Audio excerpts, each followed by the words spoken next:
Is short form content over?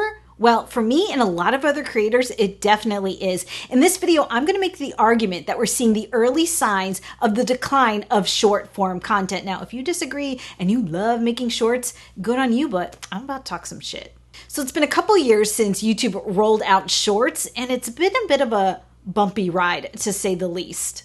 Now, people have a lot of opinions about short form content. Some people love it, but a lot of people, not so much. In fact, a lot of long form content creators think that shorts have actually hurt their channels. And those creators, myself included, are over it. Take a listen. When I go onto YouTube and I look at the shorts feed, it is the randomest bunch of content I have ever seen. It's full of creators I don't or have never watched before. It's content I am never searching for or looking for or wanting to watch. And so as a whole, my YouTube shorts feed is definitely not serving me as a consumer or a viewer. So that really concerns me as both a consumer and a creator on YouTube's platform. The advertising revenue that goes to YouTube Shorts, that has to come from somewhere, right? So an advertiser, when they go to YouTube and they decide they want to advertise, they can check a few boxes as to what formats they want to display. They can choose unskippable pre-rolls, skippable pre-rolls, banner ads on videos. And what's going to happen now that YouTube Shorts can monetize is there's going to be another checkbox. YouTube Shorts monetization. So getting back to what this means for creators, it means that for people like me, whose main content is and has always been and will always be long-form content, that you may have viewed YouTube Shorts as, oh, it's this added benefit. I get a new place to monetize. But potentially, what it could end up being is just something that you would have to do if you want to continue to break even with what you were making previously. I would rather have a small, highly engaged audience than millions of random views. Community is the key to building lasting success on YouTube. And new subscribers and viral shorts don't always represent a community, and they don't always build loyal fan base. But there's other people like this guy who feel very positively about shorts. Ever since shorts started being pushed on YouTube, since that one short exploded on my channel, I've also gotten a spike in views for my longer videos. And the Blogilates channel, which started out with long form content, has become a shorts juggernaut. She sells tons of products through YouTube Shorts. So while clearly some people are into shorts, for a lot of us, it doesn't work and it's not worth our time, no matter what YouTube tells us. Let me tell you a story. About a year ago, my partner manager started putting the hardcore press on me to create more shorts content, even though I'm not a shorts creator and I'm not good at making short form content. It's like two different things. But she pressured me so much, telling me that it was going to increase my sub counts and I was really going to grow my audience, and it was this magical thing and that all the YouTube creators were doing it. Hey there, editing Jen coming to you from the future. I just wanted to jump in here and explain what a partner manager is, which is someone that works for YouTube and is assigned sometimes to work with the creator to help them grow their channel. And listening back to what I said, it sounds like I'm dogging my partner manager, but that's not at all how I feel. I loved my partner manager. She was really helpful. I just think that she was being instructed by someone higher up at YouTube to really push YouTube Shorts on the creators that she managed. So I just want to give you that sort of context before we move on. So, against my better judgment, I started making a lot of short form content. You can see in this time frame that I really was doing my best to crank out as much shorts content as possible because I felt a lot of pressure to do it. But I do think that it hurt me. It hurt me in the way that I felt so much pressure to make these shorts that I was constantly cranking them out. And it was very stressful because not only am I like a long form content creator, but I have my own job. Like I run a business and this is not my full-time gig. And so adding shorts to my plate really was stressful. In addition, I actually think it really hurt my channel because what was happening was that YouTube was pushing out notifications to my subscribers that I had posted a new video.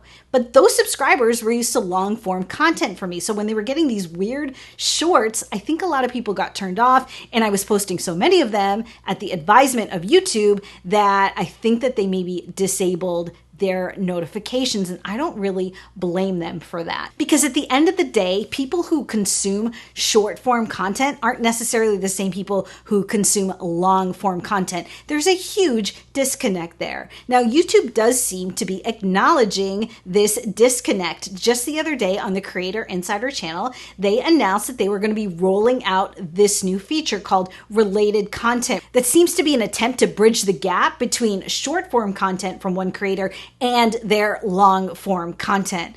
I'm dubious that this is going to help for a lot of different reasons, but we'll see what happens. One of the reasons I'm so doubtful is that Shorts has its own algorithm. It's not the same algorithm as YouTube long form content. And we know this because just recently, the Creator Insider channel posted this video explaining the Shorts algorithm. Why is the Shorts algorithm different from the long form algorithm? It's because there's two different viewers and two different sets of behaviors. Frankly, I think Shorts should be on its own app. That's my personal opinion. These are definitely two different things.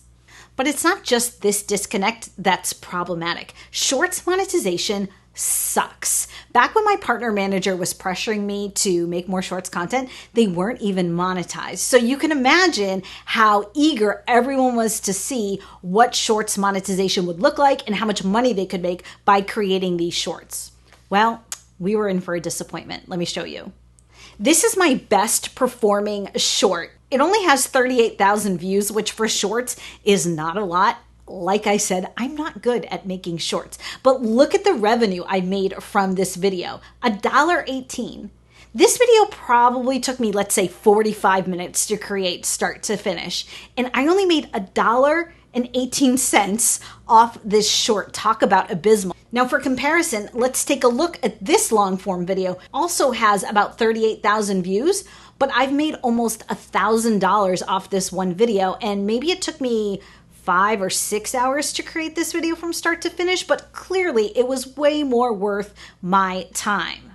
So clearly ad revenue is not going to be the way that creators can monetize Shorts. What about other things like affiliate links? Well, YouTube just canceled all active links in descriptions and comments on YouTube Shorts. Apparently, they were having a big problem with spam. So there's not going to be an opportunity to link to products for which you get affiliate commissions on YouTube Shorts. For me, that just leaves like the only options to be brand deals and sponsorships, which means that eventually the Shorts feed is just going to be full of ads and commercials, because that's the only way for these Shorts creators to monetize their efforts. Why would you as a viewer go onto a feed if it's nothing but a bunch of commercials? It's literally the antithesis of what YouTube was for in the first place. But YouTube isn't the only one struggling to make short form content make sense from a business perspective. Earlier this year, Meta dropped a bomb and canceled bonuses that they were paying to Reels creators, because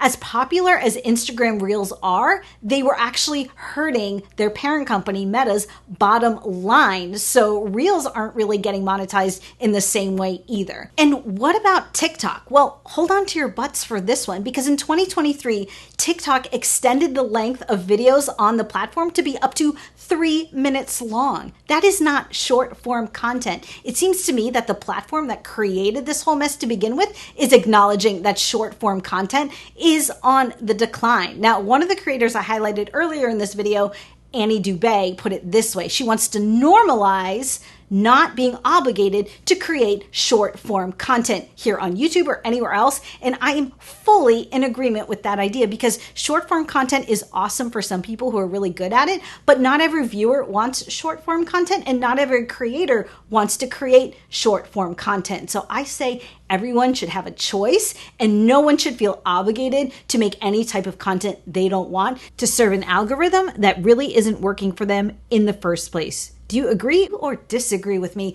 Let me know down in the comments. Let's fight about it. I picked out some other videos I know you're going to love, and I'll see you again.